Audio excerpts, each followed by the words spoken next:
Hi, good afternoon. It's Friday afternoon, and we have returned for the Friday Ambassador Workshop Series. I'm excited that you guys are here with us.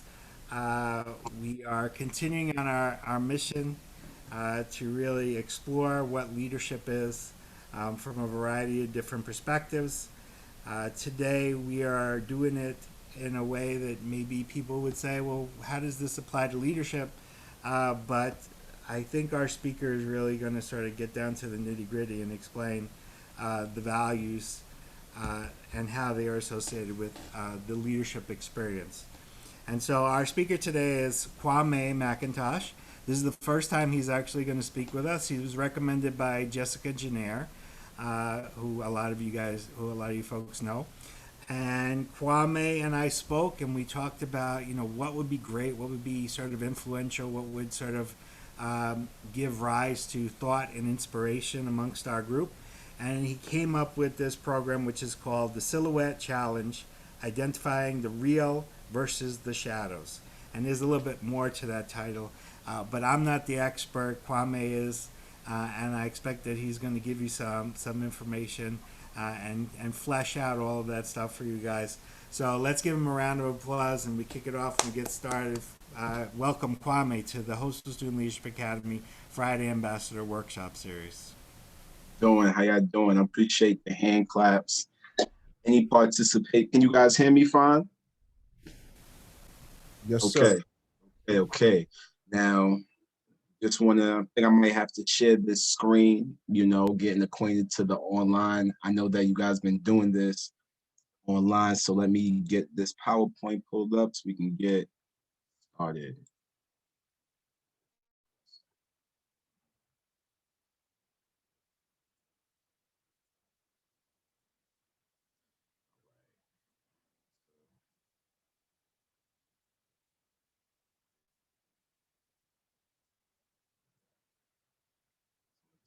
Share this screen.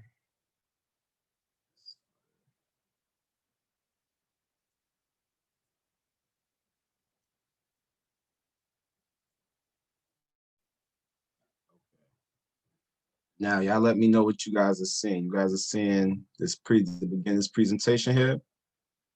Yeah, if that take a moment. Okay. Yes. No, Speak with me now. I'm the quietness. We're gonna go over the little house rules real quick, but please don't be shy now. Ain't time to be shy. Well, y'all probably busy though, huh?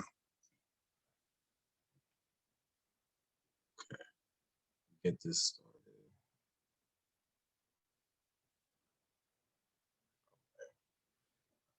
Guys still with me? You guys still seeing what I'm saying? Yes. Okay, wonderful. So I'm gonna start right here.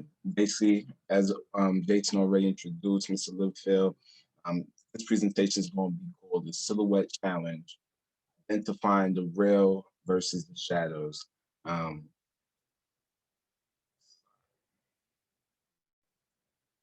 all right. They want to take a quick moment.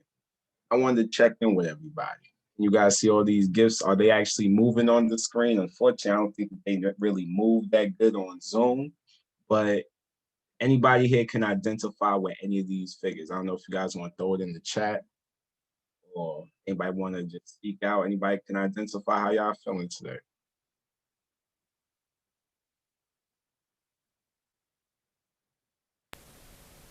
Whichever way. You got some yeses in the chat. Yes, so I see Andre, he threw a little something in the chat. Yes to feeling a whole bunch of feelings. Okay. Comments going up. I see some comments going up. All right. You got to feel a little bit of everything. I got you. Has that been anything to do with finals going on or anything else beyond that?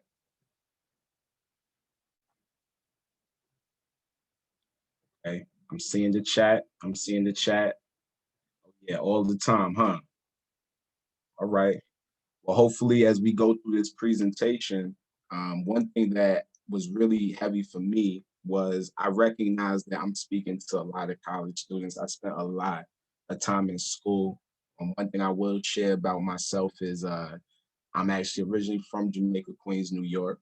I went to school at Nyack College. My background is Jamaican.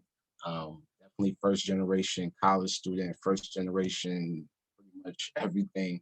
You know, I actually went to Nyack College, originally studied sociology, community development, went on down to Howard, and I got my MSW there. I've been practicing for about 10 years now. And so I remember a lot of that going on when it comes to being a student. I spent a lot of time as a student having to move around, and it was a really hectic. So I definitely wanted to take a moment and check in, but I hope that, like I said, by the time we're done with this, we can learn how to kind of think better, maybe even about the situations that we're going through right now. So let's keep it forward.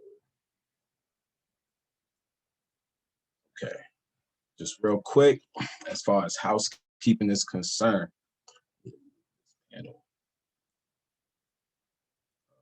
right, as far as housekeeping is concerned, let's not make this weird. Please share your camera if you can. I do know that a lot of y'all are on the move or working and things like that. I'm totally flexible and I definitely respect it. But if possible, if you can, feel free. What is said in here definitely stays in here. So I definitely like to just throw in that because I do social work. So confidentiality is very important.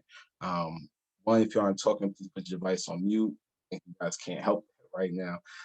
When you're ready to comment, if you have a comment, you can raise your hand or you can just throw something in the actual chat.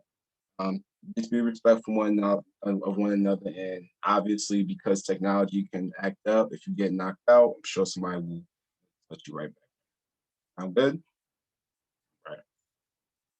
Good, good. All right. So we're going to go real quick through some of these goals for today. Goals for today is one, I definitely want to work with you guys with critical thinking and what that looks like, kind of like a different look, I think, of critical thinking than what some might be used to. Two, I want to make sure that, I want to hopefully increase the willingness to have your assumptions challenged generally, because I feel like that's a very important, especially nowadays, extremely important. Three, I want to help you guys develop resilience. Again, coming from New York, that's also a city where you have to hustle, you have to make it. I'm just traveling back and forth. I can only imagine what the experiences have been with COVID. I know that's a whole nother session by itself, whole nother workshop it could be by itself. So the last thing but not least is to identify your why. Identifying your why, we're going to get into all of this because I believe that's the type of thing that kind of keeps you going and keeps you from doing things that you probably might be tempted to do otherwise if you didn't have a solid reason. So it's really about trying to make sure we're paying attention to our foundations. Sound good? Again, thumbs up, anything on the chat, it helps, All right. I'm going to attempt to play this video.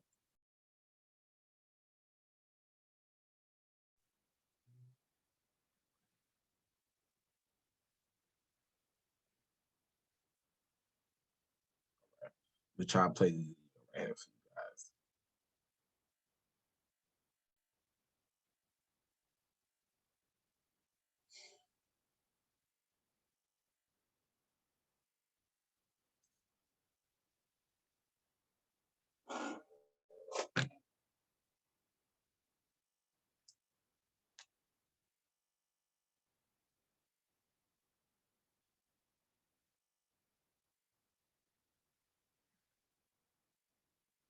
Load up. I'm just gonna play it.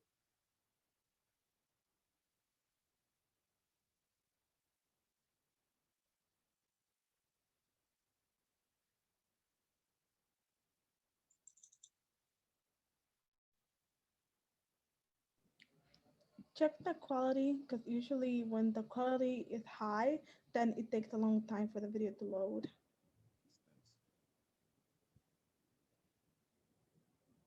Trying to pull it up straight from YouTube now.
One second. Let me try to actually open it straight from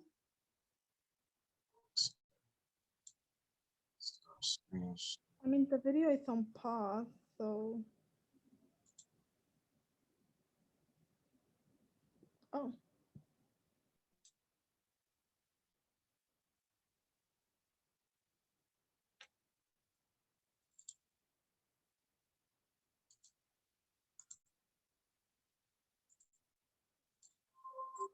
Get to try this one more time, y'all. Thanks.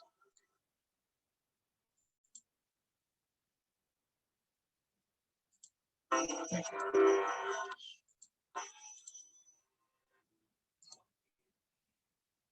So,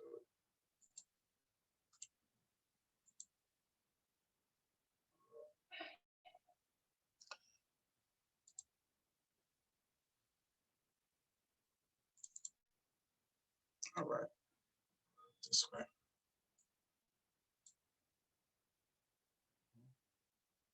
All right. So you guys seeing what I'm saying? I'm still. Okay, now I can. Okay.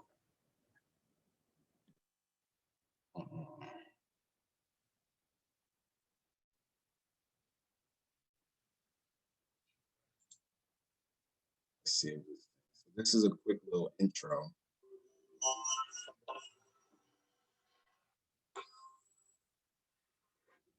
What is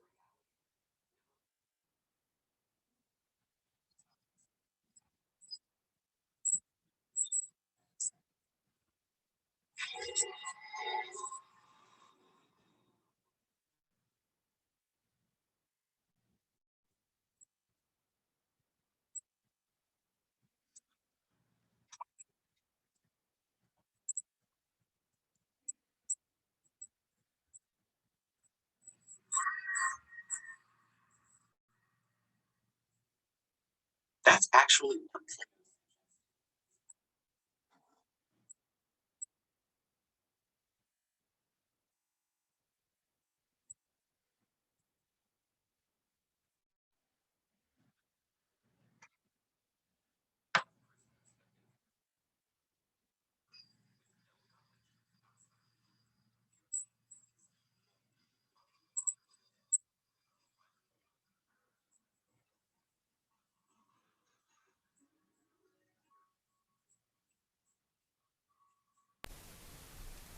Yeah, Kwame, I don't think we're all hearing the whole thing. If it might be helpful if you close your screen when you play it, it might actually allow it to play fully a little bit better. I don't know. I'm like learning this too.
This thing is done.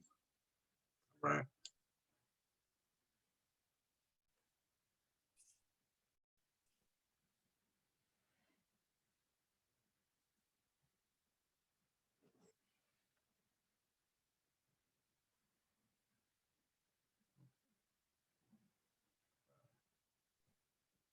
Okay. All right. Anybody have any thoughts on what they just saw?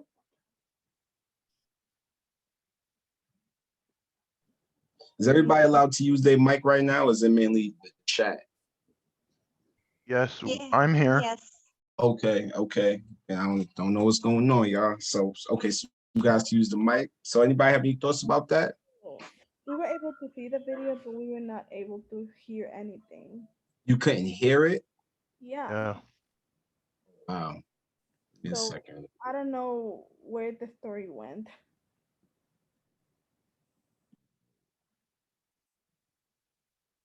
I don't know. You couldn't hear anything from it. I think it was because of some internet issues. It felt like it was lagging or something. I don't know.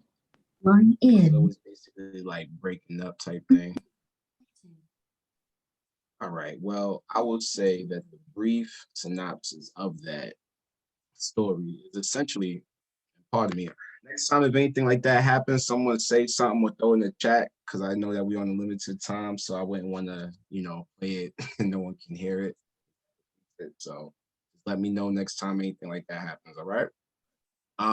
Basically, when it comes to Plato's cave allegory, it's essentially him. It's basically these men that's stuck in a cave. Now, they've never been out for their entire life. All they can really see is the shadows from the images from the light outside the cave. So essentially, they think that these images, these shadows are the real thing because of their lack of experience. Now, apparently, one day, one of the guys gets out, he goes outside. He realizes, oh, wow, there's actually a real cave. Like there's something I can actually touch. There's trees out here. There's the sun. There's all these different things. And he tries to go back and tell his guess the people he was living with, the people he was captured with, and they were actually totally against him. They were very pushed back. They were not willing to accept the fact that there was more outside of that cave. And I can definitely put the link into that too. Link into the chat. I'm actually gonna throw a couple links in there. I don't ever really arrested. We're gonna have to Google that one. We have to Google that. I'm pretty sure he was again, because the thing is, even what I really wish you guys heard that last part.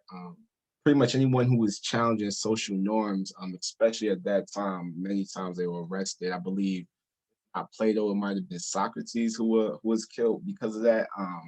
So yeah, just to answer that question real quick, but basically this is what he's explained is going to happen when you're challenging people's basic assumptions.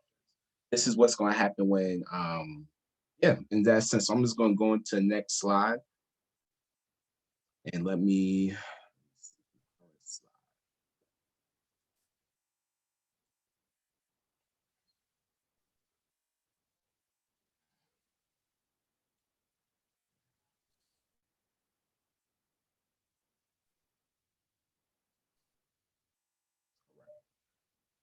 I wanted to take a moment and I wanted to have you guys think about this. Like, It's been great to see the video, but you guys get the gist of the story. I have the chat here. I'm hoping you guys at least have the gist of the story. But can you think of an example of something that you believe growing up that you learn later isn't really true? It could be something as simple as, you know, bed monsters hanging out under your bed, or the tooth fairy coming to your house. It could be something a lot deeper than that. You know what I mean? Does anybody have any ideas or examples that they can share? Well, I don't know if this can be applied to this situation, but when I was younger, I Hmm. thought that because I was my upbringing was very nice and peaceful, I thought the world was also peaceful. Like there was world peace when I was younger.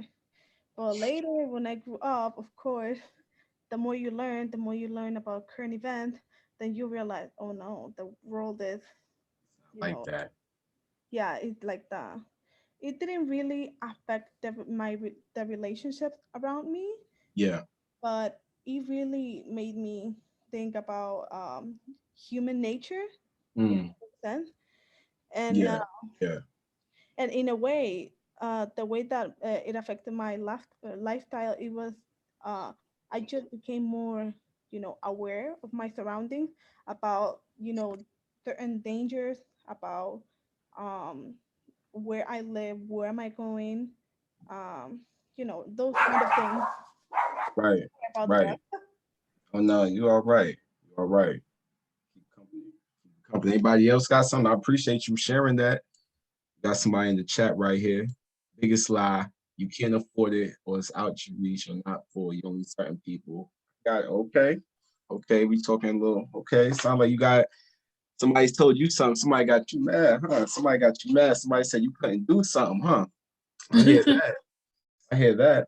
Somebody said you can't do something. You're like, okay, we'll see how that goes. Yeah, tell a New Yorker that. Anybody got another example? We keep it moving. I just want to make sure you guys got the gist, at least. Was and the issue was that the internet was kind of lagging. Was can you hear anything, or was it just like an issue of it being choppy?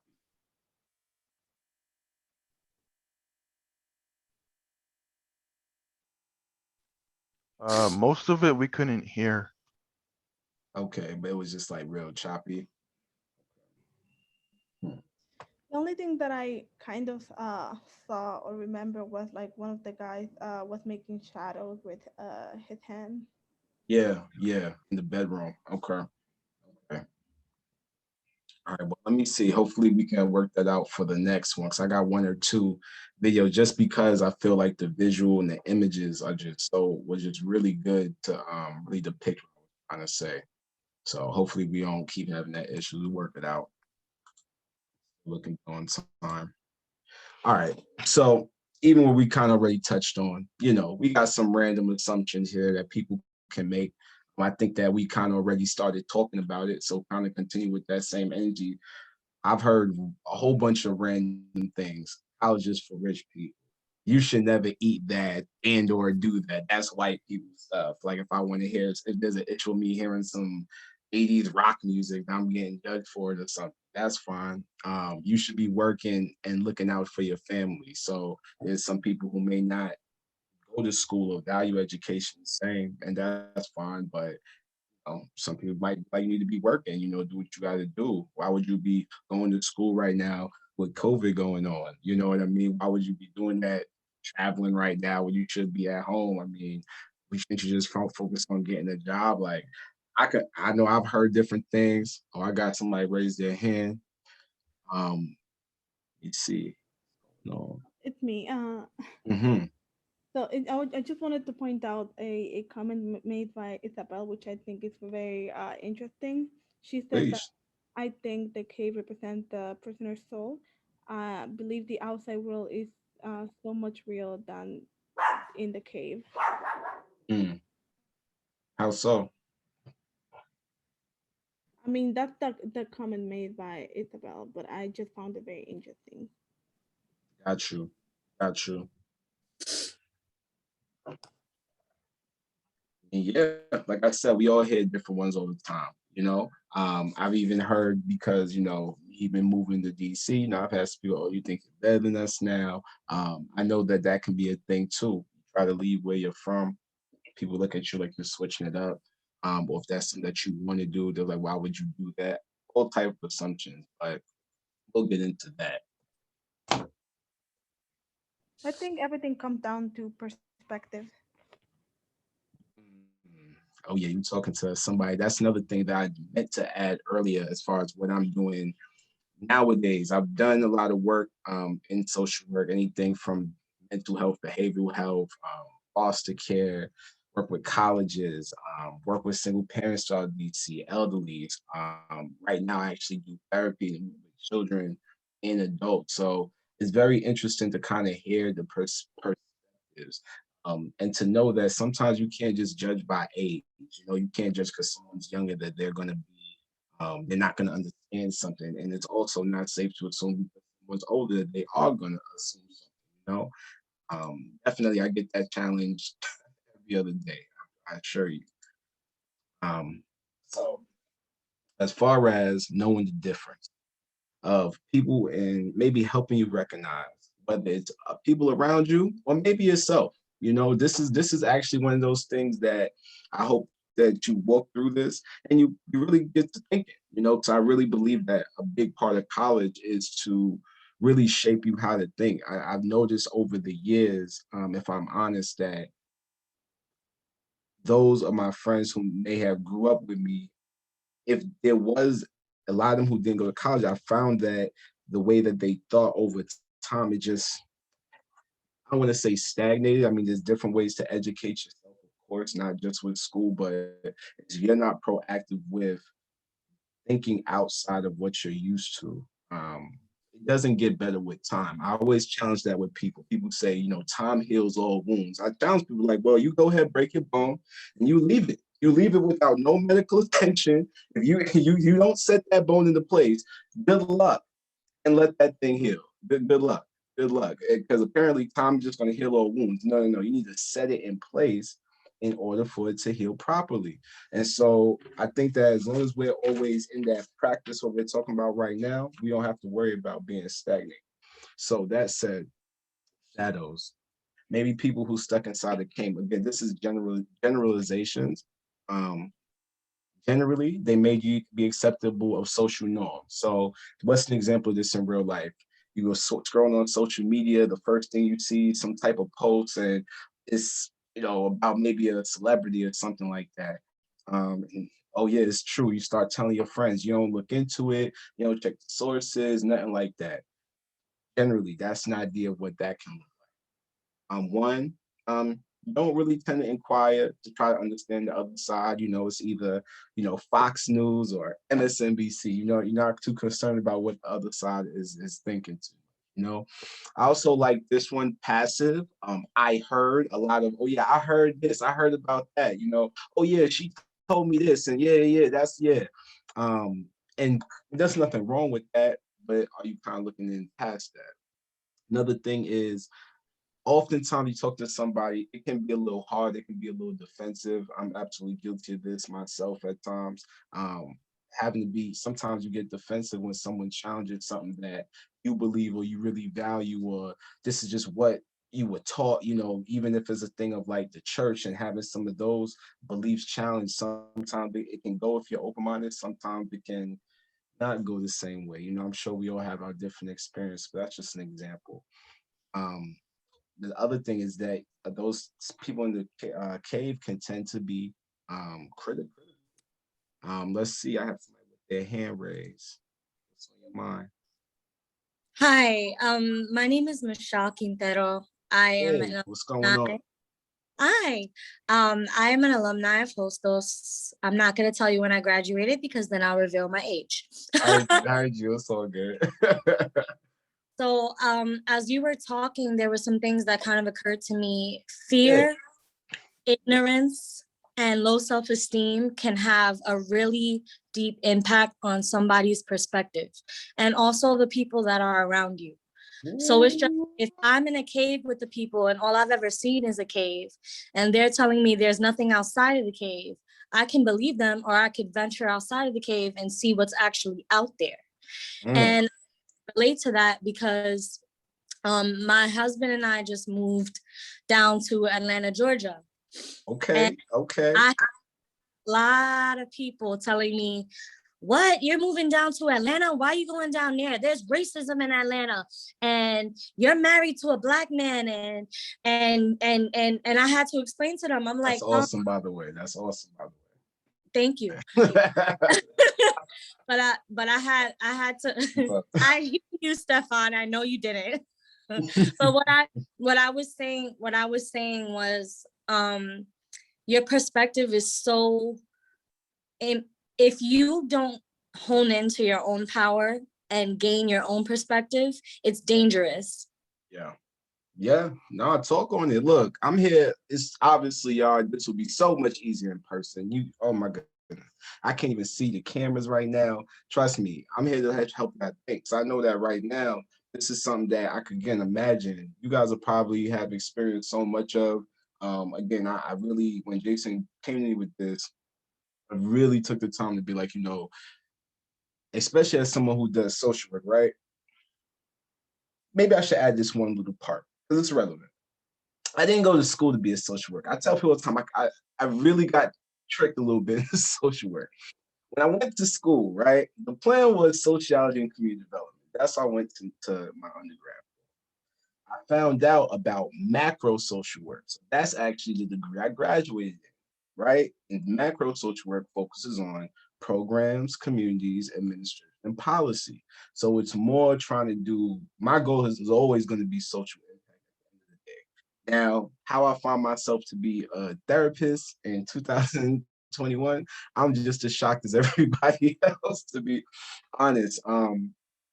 But the thing about it is that it took a lot to actually make that step and make that transition, and so again, I'm definitely here to just evoke some of these thoughts, some of these conversations, and I appreciate y'all sharing, definitely. Let's keep it going.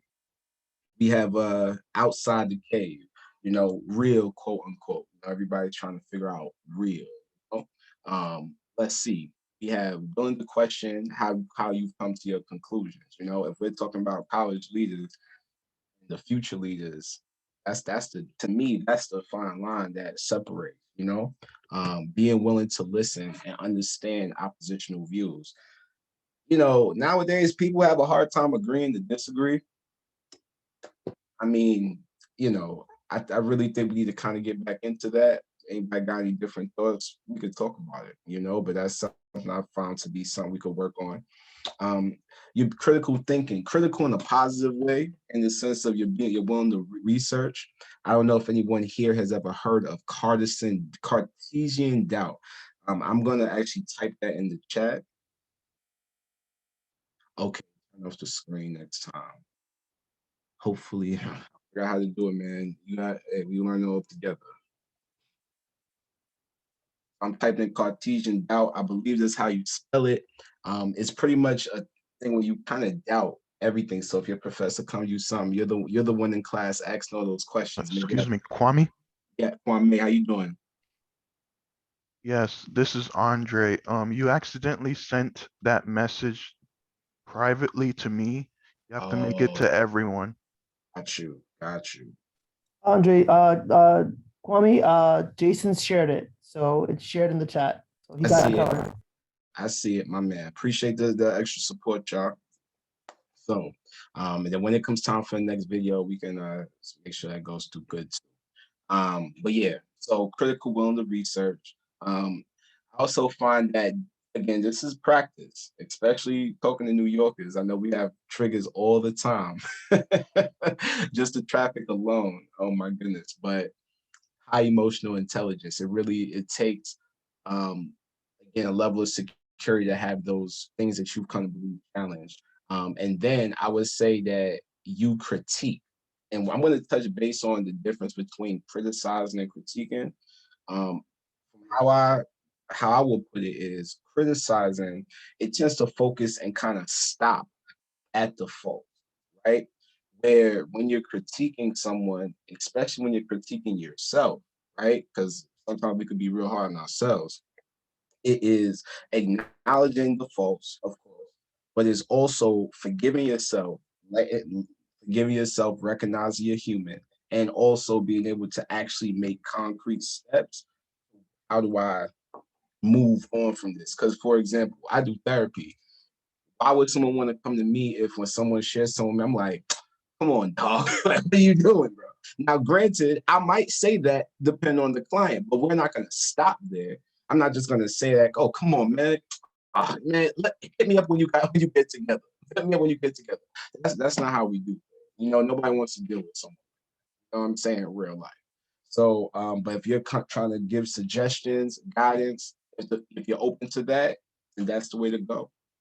So, going to the next slide.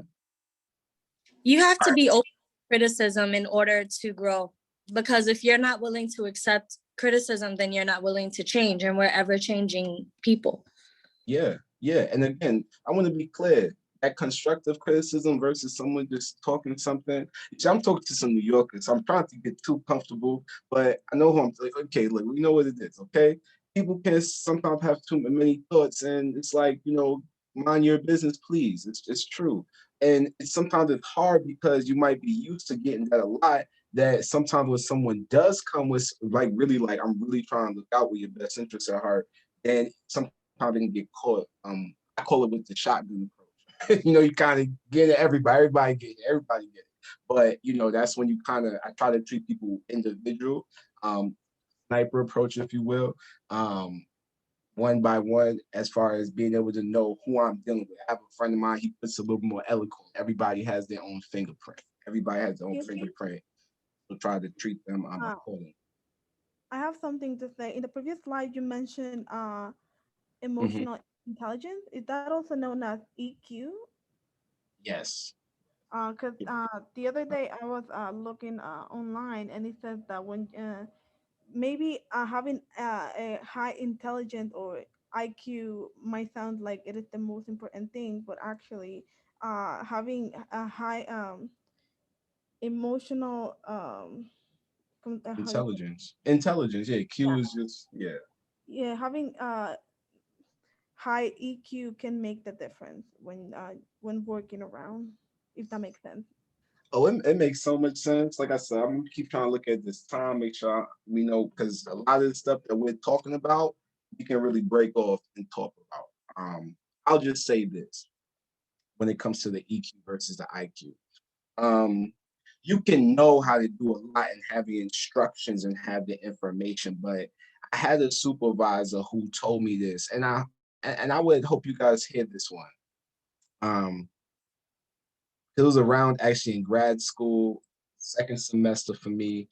I'm a graduate assistant at the time, two internships, full time in grad school, 7 days a week at it. And one of my three close friends died suddenly, right? And I had to go back to New York, had to come straight back. This was, oh man, this happened a week and a half before midterms, never forget. And you know what my supervisor told me? This man told me, anybody can stir the boat in calm waters. And he's from New York. He was from New York too. And this man told me, anybody can steer the boat in calm waters. He was a social worker too, right? It's great. Um, so to me, that's the difference between emotional intelligence and IQ. A lot of captains can, steer the boat. We all, they know how to steer the boat. But can you steer the boat when the storm is coming? That's the question. That's the one. That's the good versus the greats right there. To me, that's what separates the good versus the greats. So when it comes to EQ and IQ, that's how I challenge as far as which one is more.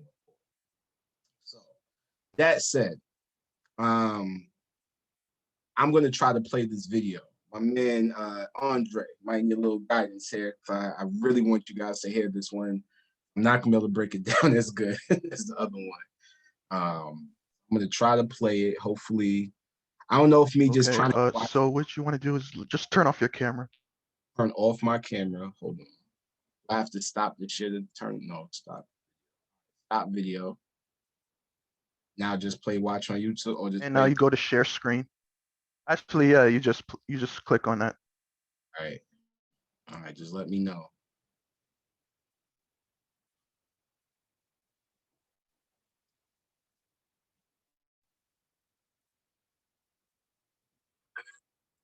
Hey.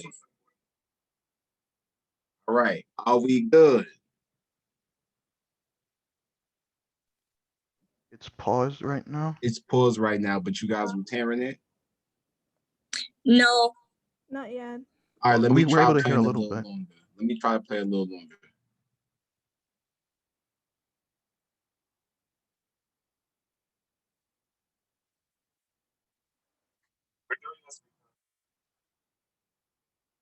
How was that? How's that, y'all? We No? can hear a bit.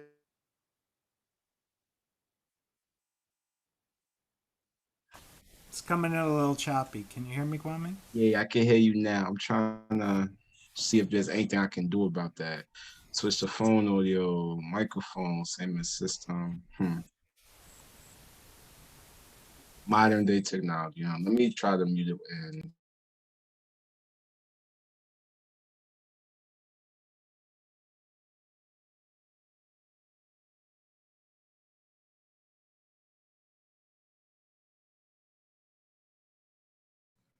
how was that, y'all? I might have to open up I might try to open up the actual link.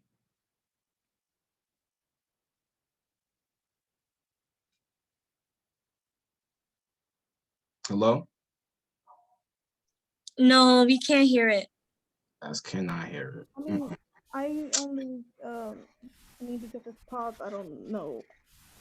Well, I tried to let it play out a little bit, but Oh well.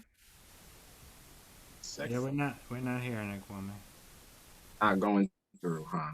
Can't win. I've seen people like you know getting out of the presentation and kind of like I don't know how to explain it. Yeah, You I think don't know if when you're like in the PowerPoint, just that you can see all the slides that you have if you want to present and all that. If you I have seen people try to click play when it's like that, so I don't know if that can work. like playing it through the PowerPoint you said. Yeah. Hmm. But I try to play it when I was playing it a moment ago, it was actually directly from the PowerPoint. So I'm trying to play it from this website. At this point, I'm more concerned with the audio. What's going to end up happening is if this doesn't play properly, I'm going to literally pull it up from my phone and we're just going to play it. I'm just going to play it into the mic, and that's what's going to happen. Got one mic hand up. What's going on?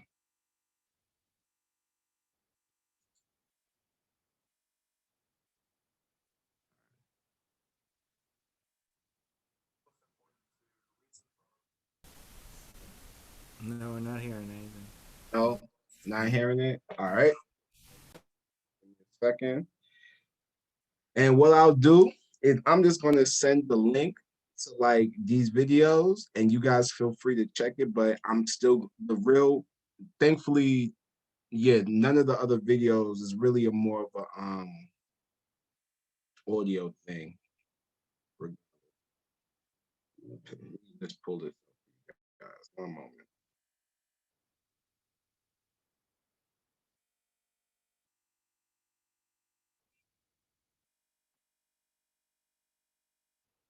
And then, all right. Well, quick question before I even say anything. Well, I'm at least going to throw a comment. Anybody here familiar with first principles thinking at all? Anybody? No, Okay. And how about maybe an easier question? So no one here is familiar with it at all. Okay, that's Play it good. out like that. When you're out of Out of the Can you what? explain to us then? Oh yeah, I got you.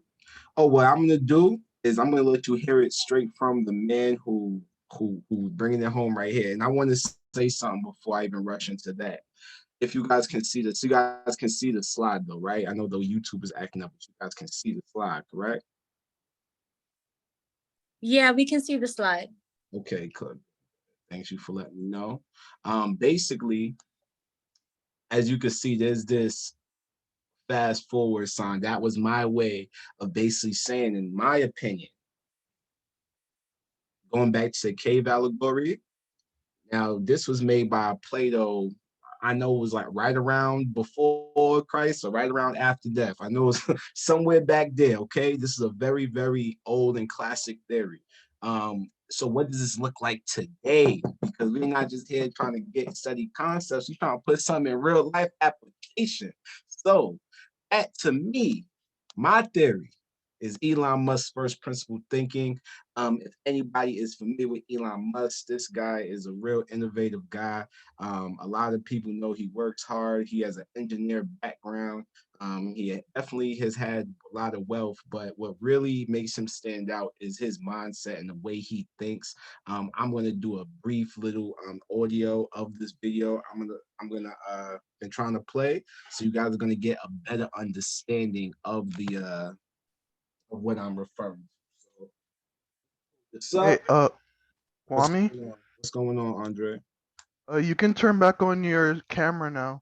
I can turn it back on. Yeah. Appreciate you, my man.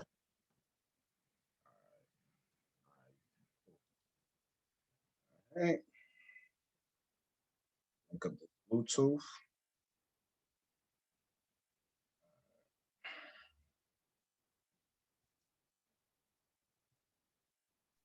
I'm gonna make y'all laugh right quick because I know we're having technical difficulties. I'm the actress in the group. So Okay. we are now experiencing technical difficulties. Please stay.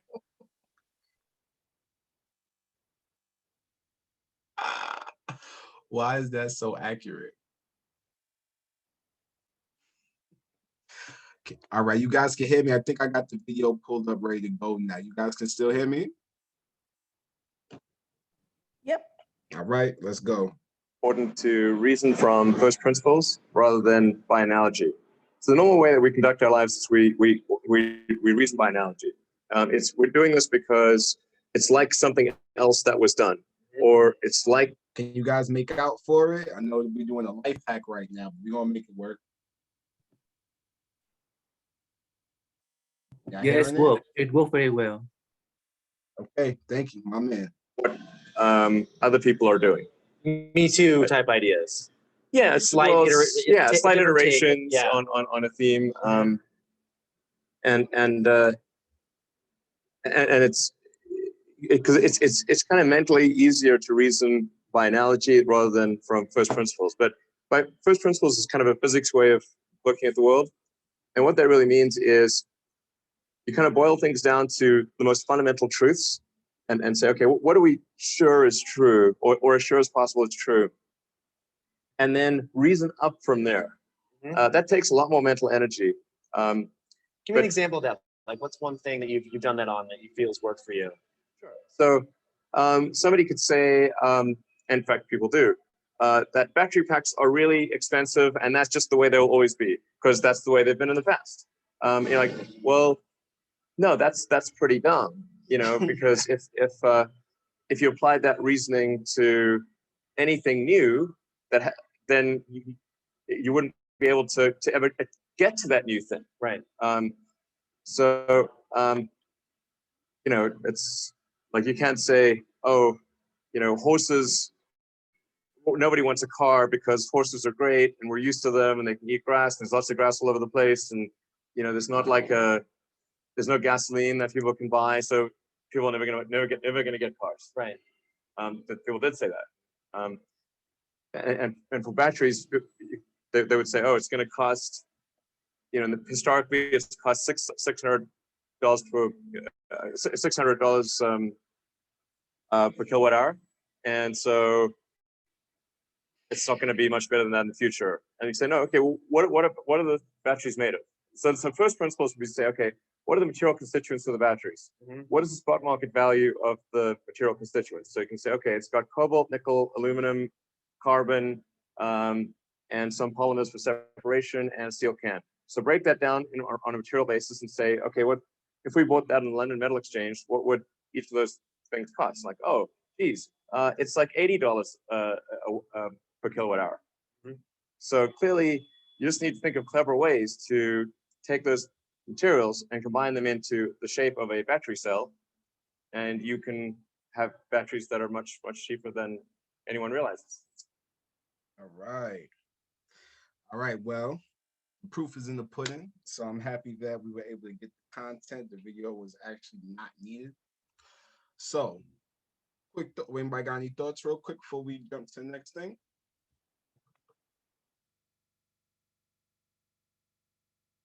Now, there's a reason why I use that picture with Iron Man. I don't know. Now, I can't see any hands. I might need to do something with discipline. I want to be able to see the hands and stuff like that. But now, has anybody seen Iron Man 1? Anybody seen that Iron Man 1? Now, anybody who is familiar with this particular scene would know that this is right here is when Iron Man, he got caught up. He got kidnapped, and he had to figure, and his chest was messed up. I guess there's a fellow doctor made his, what we know to be his chest key to be able to use his Iron Man suits. But before he was able to go home and make all those suits, he had to get out that cave. And I would say that was a pretty good example when I was looking back at it and I was preparing for this. And you know, this man, Tony Stark, really used first principles because he built a machine based off of what he literally had around him and based on his knowledge of it, customized it accordingly and created something new. Remember, the goal, if you ever watched that movie, that man wasn't supposed to be making no iron suit. He was supposed to make a missile. So he used the same things and materials to build literally a missile, create this full body armor suit. And if that's not first principle or creative thinking, I'm not quite sure what is. So I'm just going to go to the next slide. And does anybody have any thoughts before I move on? Or we're good to go? I keep looking at this chat. Okay, familiar. Okay. Again, it might help with, I could see the chat. I can't really see any hands waving or anything like that, but I could see the chat if anything. So keep checking over here.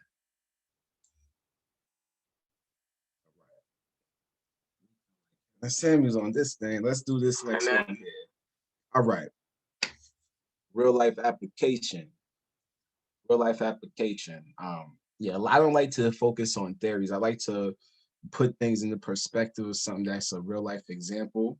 I figure if I'm talking to a New Yorker, let me talk about something when it comes to business, when it comes to money. How can we make this a real life example? So I'm just going to read along because obviously with in person, I would have you guys interacting, but for the sake of what's going on, I'm just going to read this out, all right? First principles, well, first assumption. Growing my business is going to cost too much money. Different ways. First principle thinking. What do you need to grow a profitable business? That's the goal, right? I need to sell products and services to more customers. Fundamental truth for business. Does it have to cost a lot of money to sell to new customers? Not necessarily. Probably need to access these new customers inexpensively though, right? So now the question is, okay, I need to get these customers, but I don't got money. That's not, it's just going to be a little harder, but all right. Now, who has this access and how can you create a win-win deal? I guess I can partner with other businesses that serve the same customer and split the profits 50-50.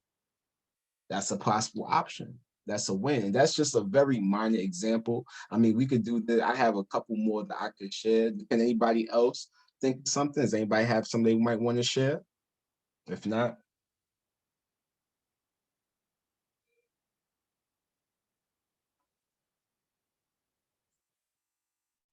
okay, I'm assuming nobody have anything. I guess you guys are just paying attention, just thinking right now. So the challenge question I have now are, what are your first principles? Because this is something that I'm actually, this was kind of like a challenge for me. I really like this concept of first principles thinking, But I'm wondering, how do you apply this to yourself as an individual? How do you apply this to yourself as a person? So what I wanted to do is that I wanted to share with you another thing, and I wanted to do this thing called a 6-word autobiography, which you're not going to get into that.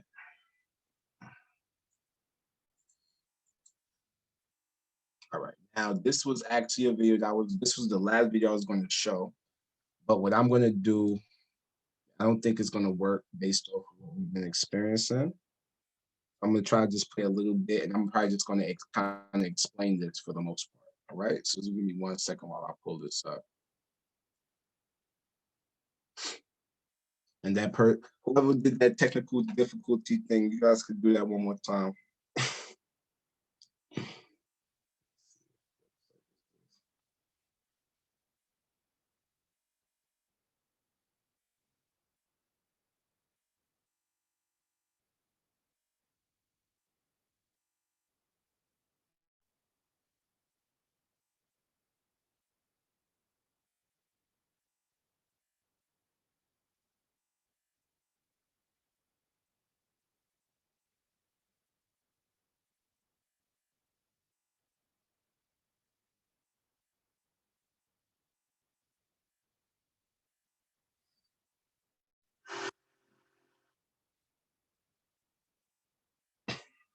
All right.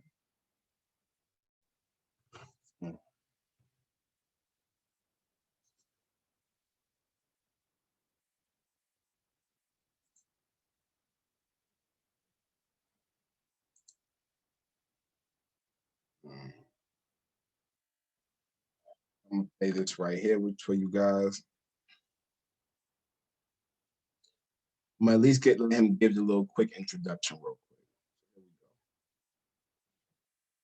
Philip. So my co-editor Rachel and I sort of fast-tracked an idea we had kicking around the office based on the Hemingway legend. As many people know, Hemingway was once challenged in the legendary bar bet. Could he write a whole novel in just 6 words? He wrote, "For sale, baby shoes, never worn." We asked our community if they could give the 6-word challenge a personal twist. Could you tell the story of your life in 6 words? We dubbed it the 6-word memoir, and we said, now, if you can actually see the video, they posted up a screen, and then some examples they put is class clown, class president, town drunk. This other person put married by Elvis, divorced by Friday. As you can see on the screen, another example is don't make me come down there. we'll do it for a month, and the winner would win an iPod.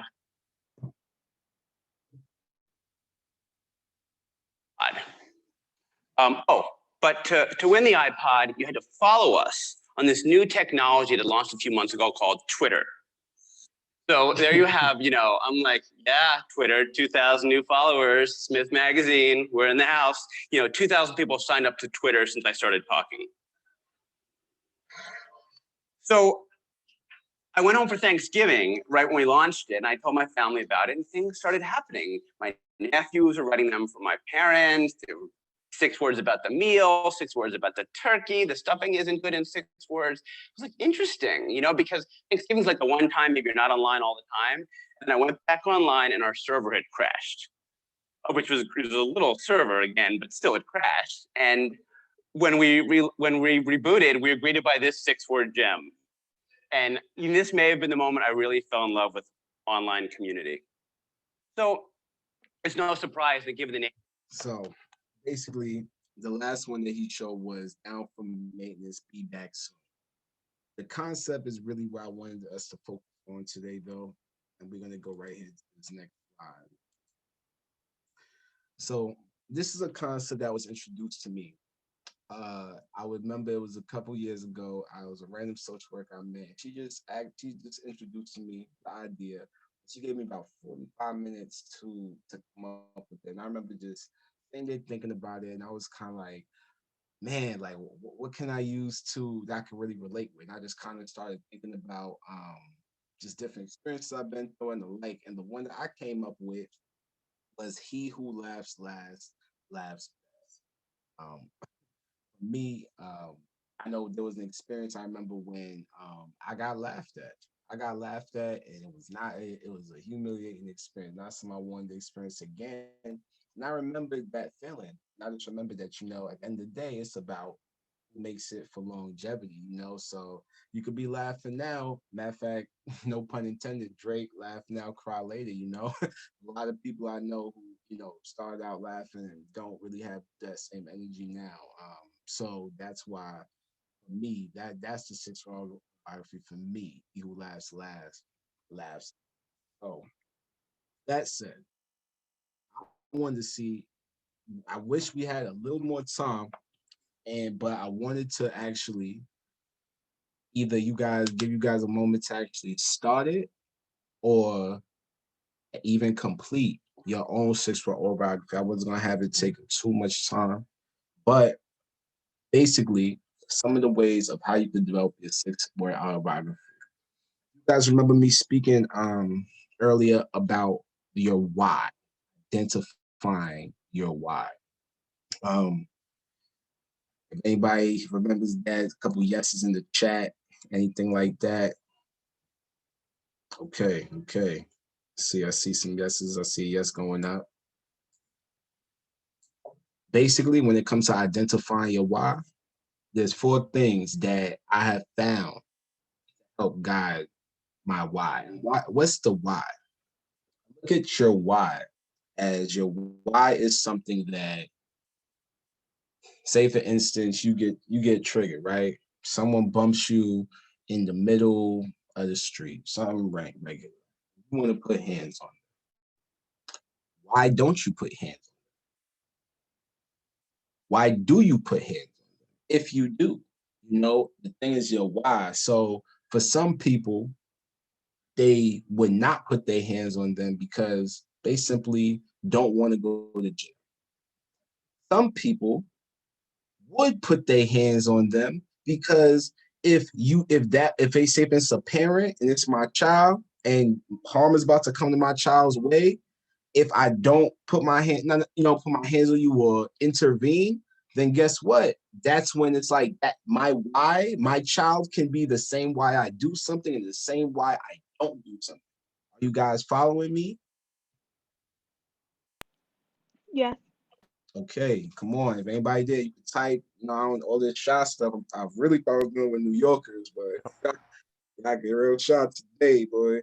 But I'm over here. So yes, identifying your why. So 4 things, right? I even use a little background, little 8 Mile. I don't know if anybody caught the 8 Mile background. I felt like in that moment for him too, he had to really, it was kind of like a moment where it's like, either I'm going to go or I'm not, you know?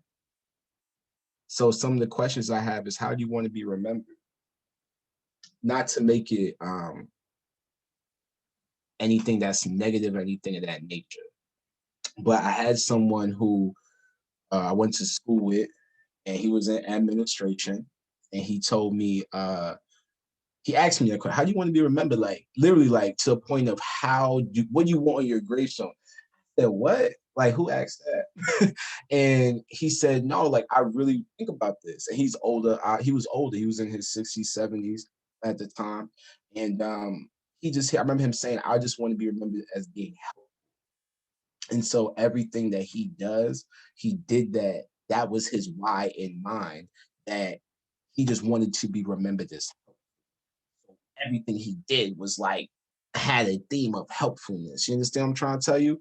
Now you have certain times it could be your goals and your dreams. You know what I mean? Obviously, just something that you want to do, something that you've always wanted to achieve since you was a child.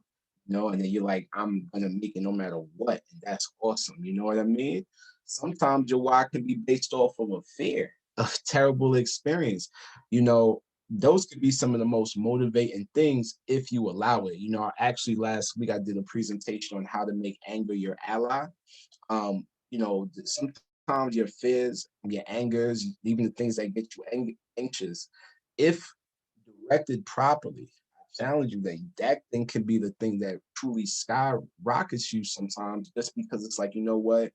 I already know what it's like to be, without food for days, or anybody, whatever story, whatever background, whatever experience that you don't want to experience again, that can simply be a why, simply be a why right there. Along with, again, the past experiences. This can be something positive, this can be something negative. Sometimes the past experiences don't even have to do with your life. Some of us are dealing with a lot of trauma just watching our mothers, growing up and having to do what they had to do to make sure we made it. There's a whole bunch of that. I know I don't got the time to get into it, you know what I mean? But trust me, I work with ages 5 years old to 85 right now.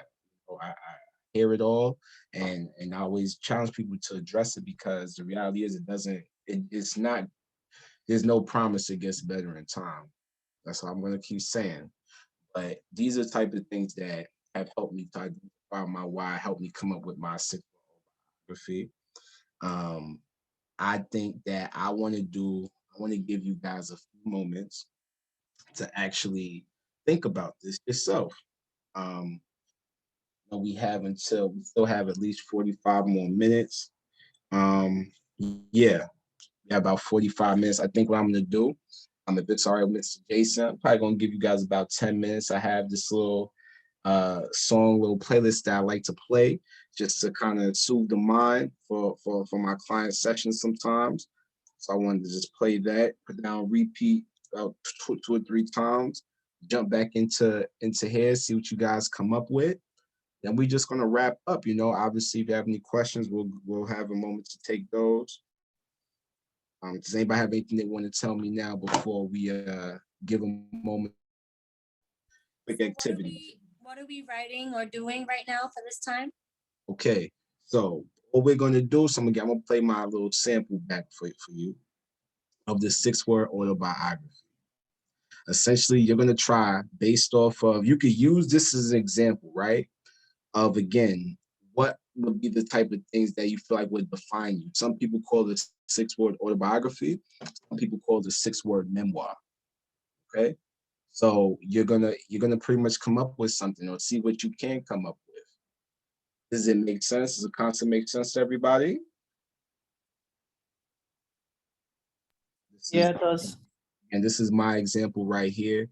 Again, I just shared my example because a lot of people, I know I never heard of it past 3 years ago, totally unfamiliar.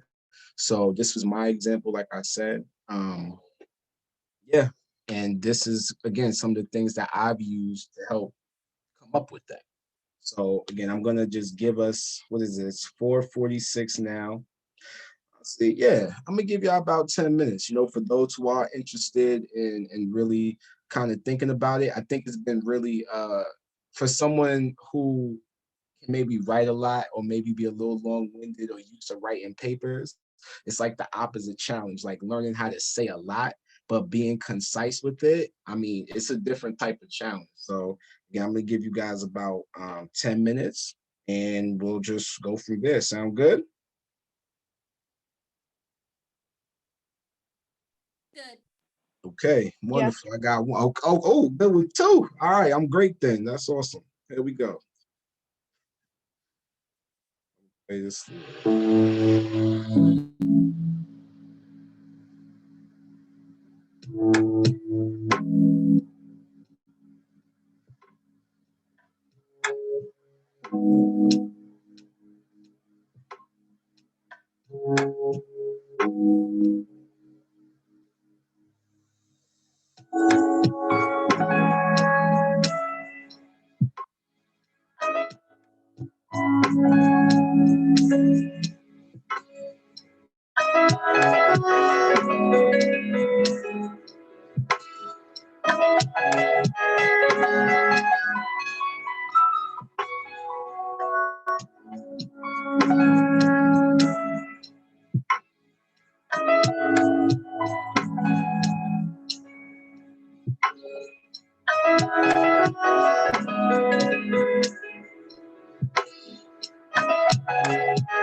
Give y'all about, I like this song. I'm gonna give y'all about 2 more minutes, all right? I like this song.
Okay. Ooh. Oh, we got some participation from Mr. Jason Littfield. Uh-oh. He said, I'm gonna set the tone. He said, who in charge here? That's all right. All's well does not have to end. Wow. All's well does not have to end. These 6, 7 words. Chris Nicholson, welcome. You know. Are we sharing our You doing whatever you 6 wanna- words into the chat, or are we sharing it openly? Whatever y'all want to do. All right, so I'm a jump in kind of person. Okay, well, Jason shoot, knows I'm a me. catch. I I might can't be a help catchy myself. type of person. What's up? So my 6 words were born in brick, saved, redeemed, unfinished. Yeah, I like that. You see how you switch, how you could you chopped it up, boom, boom, boom, boom, boom. Yeah, I like that. That's like 4 syllables. I was good. I like that. Why do you choose that? I chose that because I feel like those descriptions describe who I was and who I am currently. Like that, where you plan on being. Past, present, and future. And that's why I used unfinished, because I know I'm not done yet. I like that. I feel like a couple of us can relate to that one. Well, you don't get me started. Don't get me started. Get me excited in here. I actually, there's someone I'm seeing in here. I like that. I heard see Mr. Stell do one in here. What don't I dare do? Nothing. Pardon me. Said the See Jason too. The dream deferred necessitates radical revolution. 2 times for alliteration. I like it. Anybody else have anything they trying to share? Anybody else started something? Me, I wrote it in the chat. So for me, is don't look back, keep walking forward. Mm-hmm. Mm-hmm. Mm-hmm. So I'm the kind of person who tends to, get stuck in the past, thinking about what could I've done better. Why did I do that? Maybe I Right. should have done this, and that's why I just wrote, "Don't look back, just keep walking forward." Because that's why keep reminiscing about what you could have done when you can just keep doing better next time. So that's why. I like that. I like that. It reminds me of I was watching. It was actually a sports show. And I just remember the coach. They would ask him about something that had happened. He said, "All we doing is this next play mentality." And that really stood out to me. Like we just have a next play mentality. We do good, we do bad. Either way, we're focused on the next play. And I said, that takes practice. I mean, it really takes practice. To kind of live like that. So I appreciate you sharing that. Appreciate you sharing that. Anybody else got anything? Anybody got anything? You know? I have something. I was Okay. actually a little nervous. My name's Stefan. Hey, what's up, man? I copied the beginning of yours because I felt like it was completely necessary. And I wrote, "He who hasn't lost hasn't lived." And I feel like, kind of like Mike, they mentioned perspective earlier. And trying to have church in here. Go ahead. yeah, Mike, they Y'all mentioned. get me started and get me convicted up in here. Hold on, say it again. Oh, somebody might have missed that. You with me? Yeah, I'm with you. I said, say it again. I'm trying to hear that, man. Say it one more time. He who hasn't lost hasn't lived. I think I chose it because of perspective. Mike, they mentioned perspective, and I have a mentor who's constantly reminding me that even in our failures, we haven't lost time because we're constantly learning. Like life's about learning. So even in the moments where we feel lost, or the moments that we feel like we're just wasting time, or maybe just what is it all for? I think it's important to remember that you're learning within those times, and you're learning lessons that are going to help you get through later on. So that's something that's really important. And I've really been challenged in that way in terms of perspective. So yeah. Whew. I need to take another drink of my juice here, man. I like that one. Yeah, that was good. That was good. That was good, especially with time. If you guys don't remember anything else from this, know that this is going to be relevant 5, 10, 15, 20, however long down the line. That's kind of why I focus on this. I've been working with, in the past, I worked with all ages, but it wasn't until the last year I worked with all ages at one time. And a lot of, if not all I talk about or do is really a focus on, it's to be something that everybody can get. You see what I'm saying? More of a universal thing, because I wanted to make sense to everybody, to who I speak to. And I actually look, and so I appreciate you guys sharing this, man. And I hope you guys, those who either have the 6-word autobiography or still developing it, again, my thing is I'm here to try and leave y'all with something, because I do social work, right?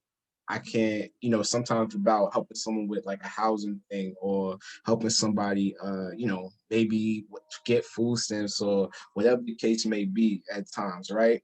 But what I found early on in my career, I had a real focus on practically helping people, and just really doing more of like, okay, what's the point of therapy? I can either listen to your problems, I can go out here and help you do something. I'd rather help you do something. But then as I kept doing the work over the time, I realized something really, really, really important, that you can have a person and they didn't have housing, get them housing, but if they go in that same housing, that new situation with the old mindset,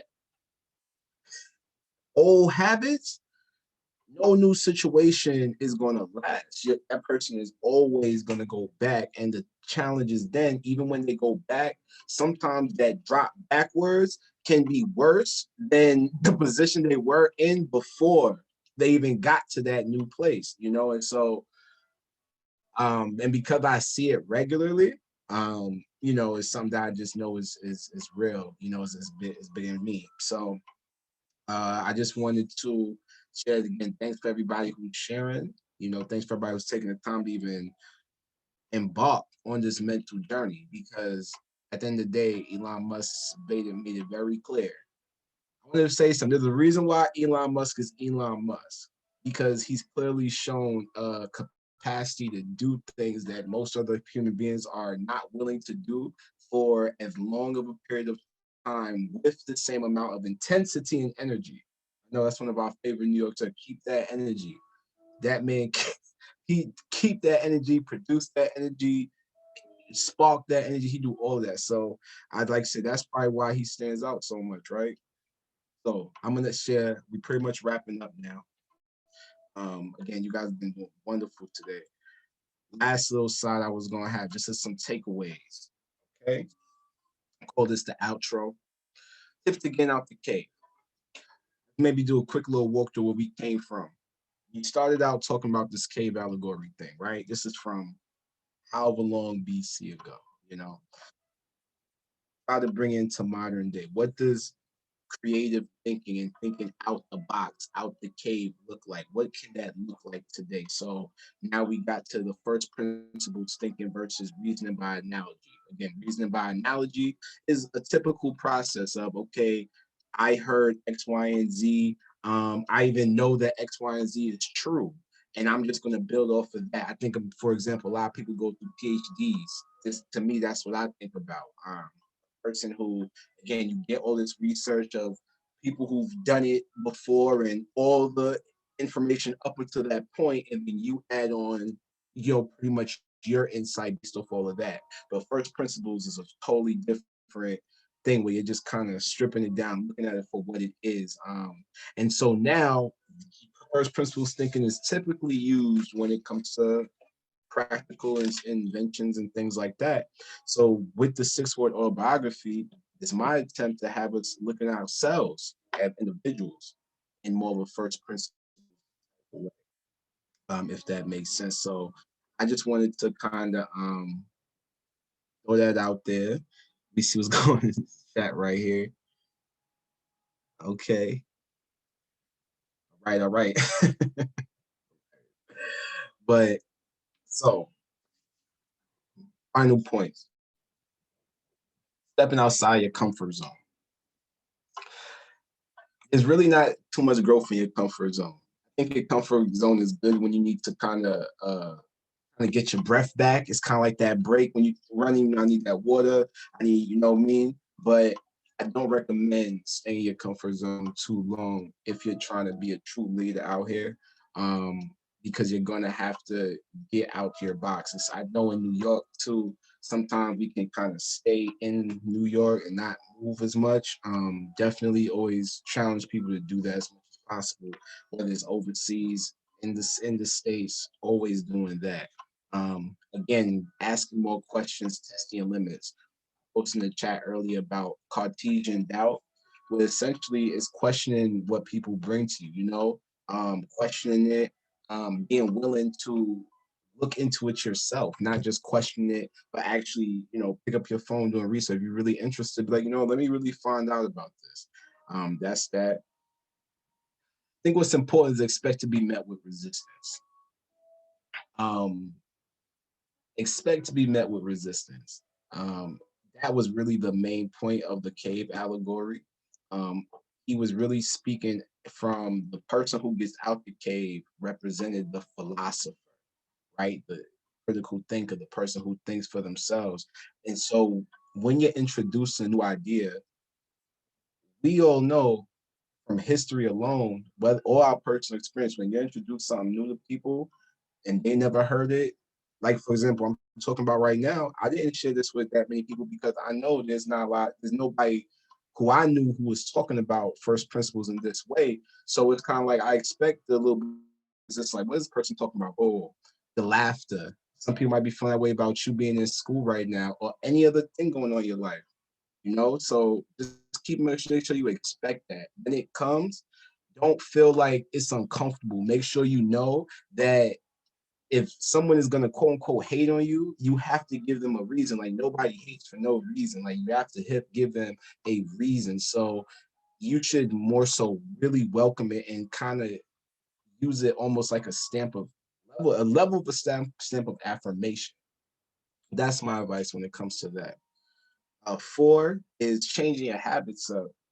I think it's important to be mindful of what these habits are.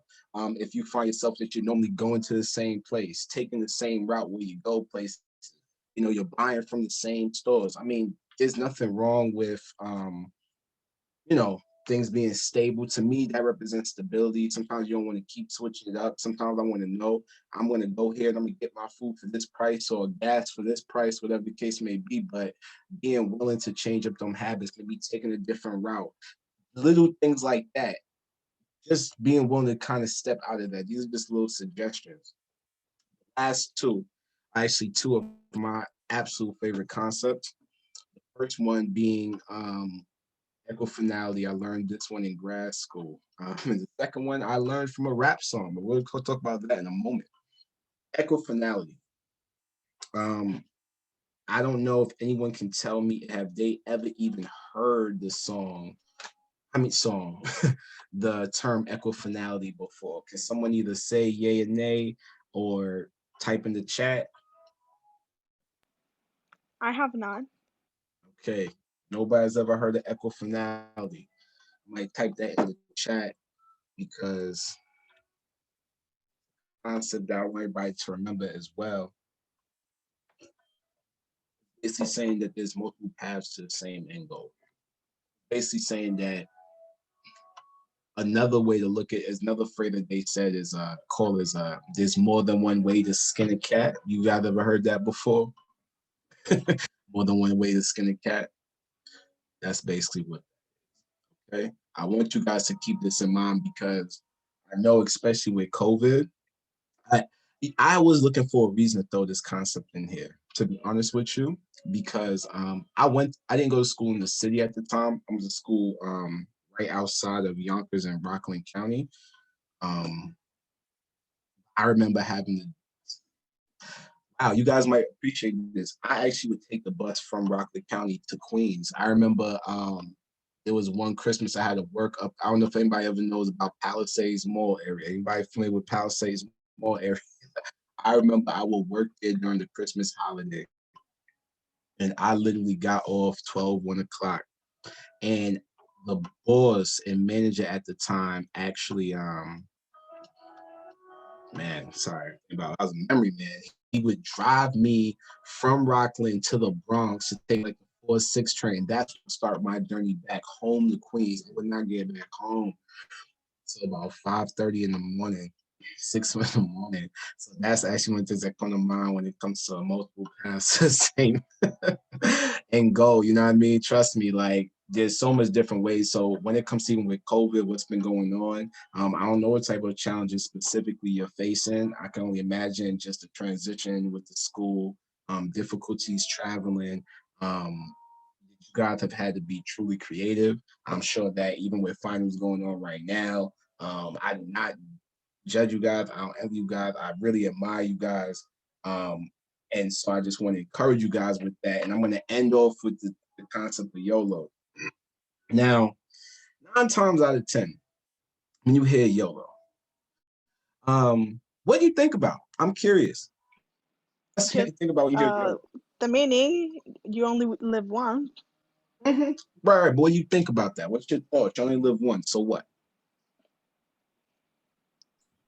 I mean, on one side, sometimes because everyone says so much, YOLO this, YOLO that, it's like, okay, whatever. But then again, when you just think about it, yeah, it's true. You only live once, and you gotta be, you gotta be, you gotta step on your game. Like if you don't be more braver, do your best of your ability to achieve your dreams and all that.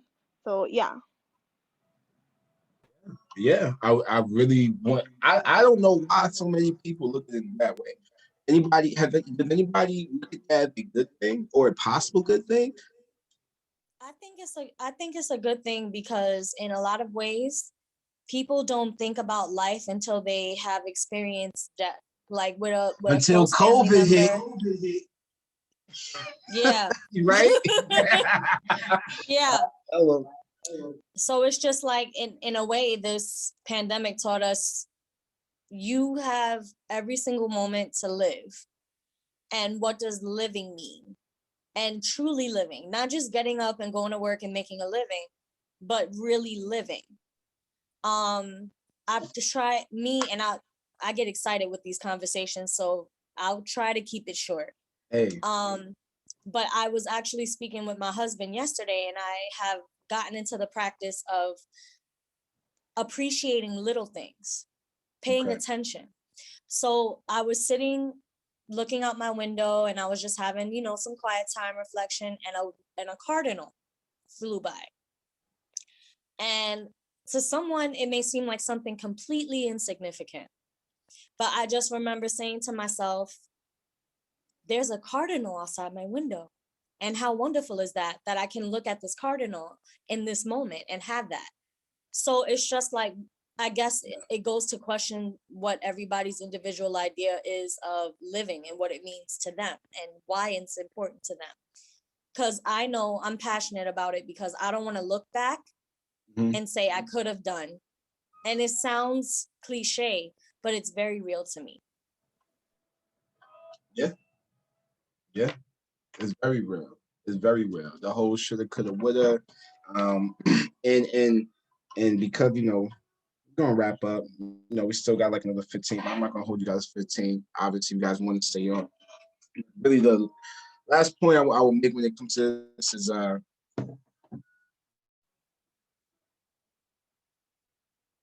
so especially with this quarantine, right? I'm again, keeping in mind I work with all ages, so I'm really always thinking like, what's the theme? What's happening on different levels with everyone? And one thing that obviously really came up, especially because I do work in the urban, background, is anger. There's a lot of anger right now.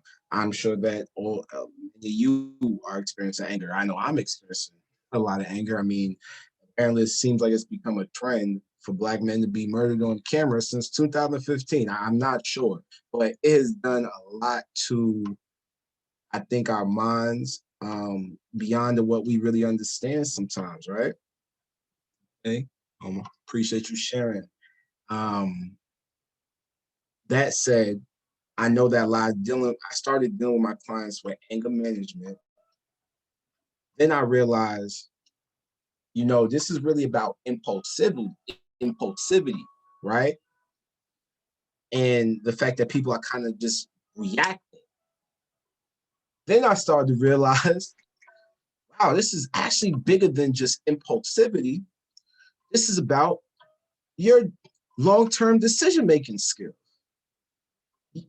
And then that's when you develop to the why. And so I found that's how it went to me. And that's how I've come to understand it, because I'm like, again, YOLO, only live once. So when it's that balance of, you don't want to live in fear, but it's to really keep in mind, especially I speak to like a lot of the Black men, is, a lot of people don't just get second chances in America, just generally. But we really, really, really can afford it. You know what I mean? I mean, it's so true. I'm not really going to take the time to get into it, but obviously you gotta say the wrong word to the wrong person, find yourself in the wrong situation, you react the wrong way, and next thing you know, I'm subject to this. It don't matter if I'm a professional or not. Like, if I throw my drag and I'm pulling the hoodie on, I go outside, I'm everybody else. Ain't nobody wondering whether or not he's a licensed social worker, if he went to grad school, nothing. Like, nobody worry about that. I know that. So the thing is being mindful of what's going on around you and understanding that every decision really counts. So you only really do live once. So make sure what you do, you're doing it according to that why. You know what I mean? So that was really what I wanted to leave with you guys. I hope you guys enjoyed, really took something from it. Obviously, my email is right at the bottom of the slide. If anybody would like to follow up with me, absolutely feel free.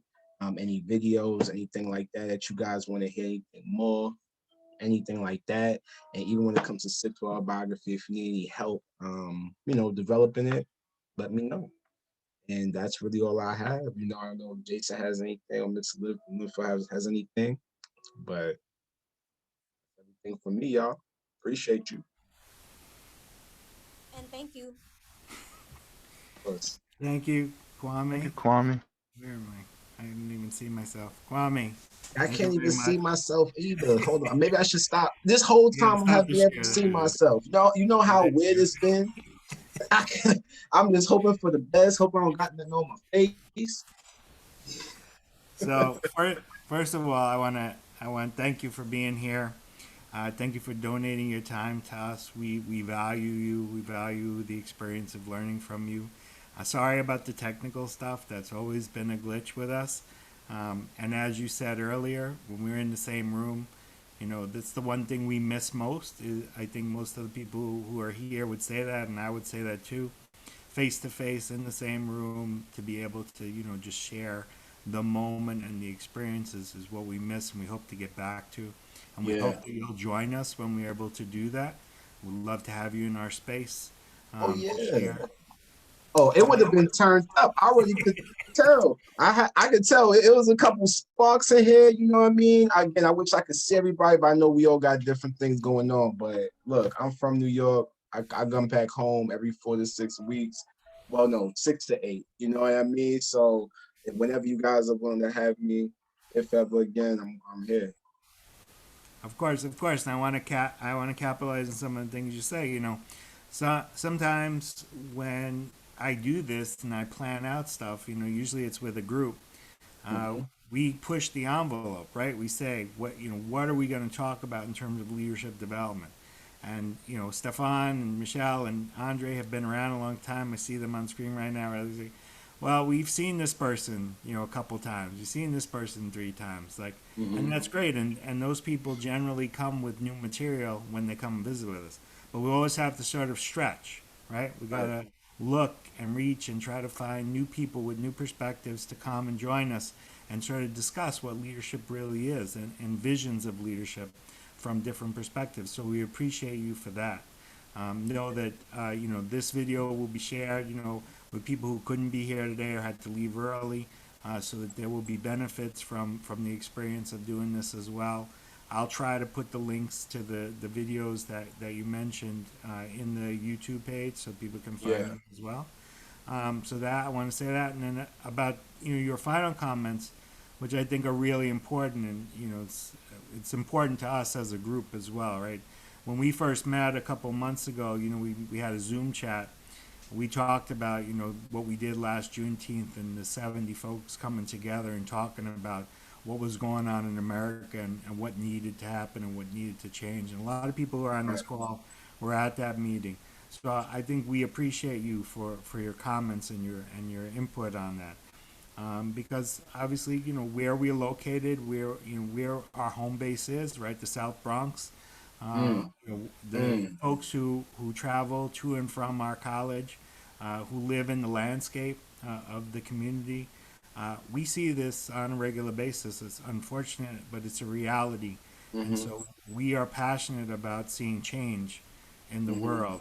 And so your voice added to our mix is valued and appreciated, I'm sure, by everybody who's on the call. Because we are continuing on that mission. We haven't stopped on that mission. We continue to have those conversations. You talk about being from New York, and I mentioned to you, I'm Bronx born. Now I live in the suburbs. I can't get used to it. I got to grow my own grass. I'm talking about grow a lawn and things. Like I never had to do this before, kind of stuff. It's like, I miss being, the streets were my home, right? It's like, I know the Bronx, back and forth. I loved working in the Bronx. I love being there. I love the students that I've engaged over the years from the Bronx, from Manhattan, from even from Brooklyn and Staten Island. This is my home. So we continue on that mission. We continue to serve the community as a community, we continue to serve our community. We appreciate your service to our community. So let's give Kwame a round of applause here. Virtual, however you do it. And I just appreciate y'all patience. Like I said, it's my first time doing it like this. And clearly, it came with its, little technical difficulties. I hope I didn't let it seem that way, but yeah, I'm excited you guys got something from it. And if you guys give me good feedback, I might have to keep revamping it. It might become something someday. I'm gonna say it's because of y'all for real. Because like I said, this is something that, have you guys ever heard of this before? I mean, if anybody has ever heard of using first principles in this way, let me know. But this is not something I've heard, so I'm actually really me doing this really for you guys really just might open up a whole nother can of worms. So I might keep you posted. Thanks.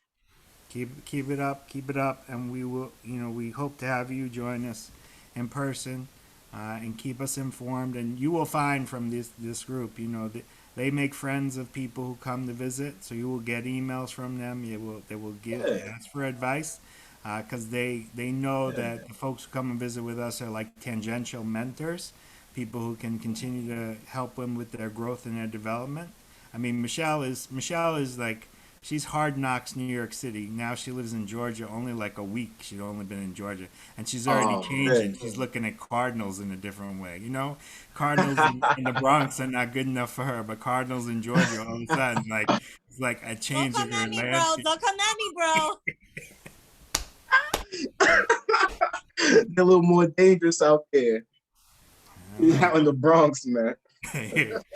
Anyway, so I want to thank everybody for being here. I love this. This is why, this is the one thing that keeps me sort of grounded as we talk about the future. Maite was asking about what we might do in the summer and what might happen next fall. That's still a little bit away. We haven't really this college hasn't made those decisions yet. The state hasn't made those decisions yet. But being able to join with you, meet with you guys every Friday afternoon, and to sort of remind ourselves that we're still here, that we're still fighting, that we're still on the right path. That's important to me. We are going to have our ceremony. I just want to shout that out. On next Monday, I will send out a link for everybody to sign up for the ceremony. We're going to send you your certificates electronically. Stefan is in charge. Andre is part of the team. They're working on that. I think they're going to stay on. Stefan just found out.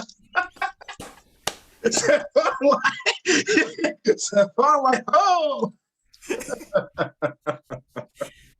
That's how it works. That's how we do it. All right. So in charge. It's just an amazing opportunity. Thank you so much. I want to thank my mom who's in the next room for this amazing opportunity. Mama, I made it.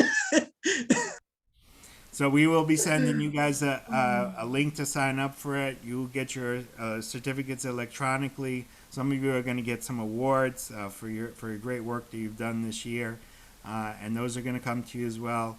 And we're going to have like a scale down ceremony this year. Disappointed in that, but we're going to do something just to celebrate, another year of our life as the Leadership Academy. And so know that you're appreciated and you're loved, and I will miss you until I see you again next week. Well, I won't see Kwame next week, but I'll see the rest of you next week. FaceTime me. Same time, same channel. Michelle can do some sort of like actress stuff, with that. But thank you all for being here. I wish you a happy weekend, a healthy weekend, safe weekend. And I look forward to seeing you all soon. Yeah, last point, real quick, take the chat. Anybody, if there's surveys, I know most time people do not like to do evaluations because my first passion is evaluations. I know people hate surveys, but if there is a survey for this, again, keep in mind we're doing this thing electronically, but I want the feedback. I definitely want to know if you guys got anything, if there's points that could have been focused on more, whatever it is, feel free. If you need to be brutally honest, that's all right. You're all right. Tough skin, soft heart. Do what you are. That's all. All right, we'll share that with you. All right. And take care. As I do every week, bye Chris, bye Zaina, bye Sakina, bye Folu, bye Abdul, bye Adialu, bye Estelle, bye Afnan, bye Lam, bye Franco, bye Janelli, bye Bridget, bye Sakina, bye Andre, bye Isabel, bye Leighton, bye Henry, Bye, Carlos. Good to see you. Bye, Stefan. Bye, Michelle. And bye, Kwame. Oh man. Thanks for everything. Bye, everyone. All I right. hope you have a great weekend. Hi, guys. Have a good Bye-bye. weekend. Thank you. Thank you. Bye. Miss y'all. Michelle, too. Miss you too.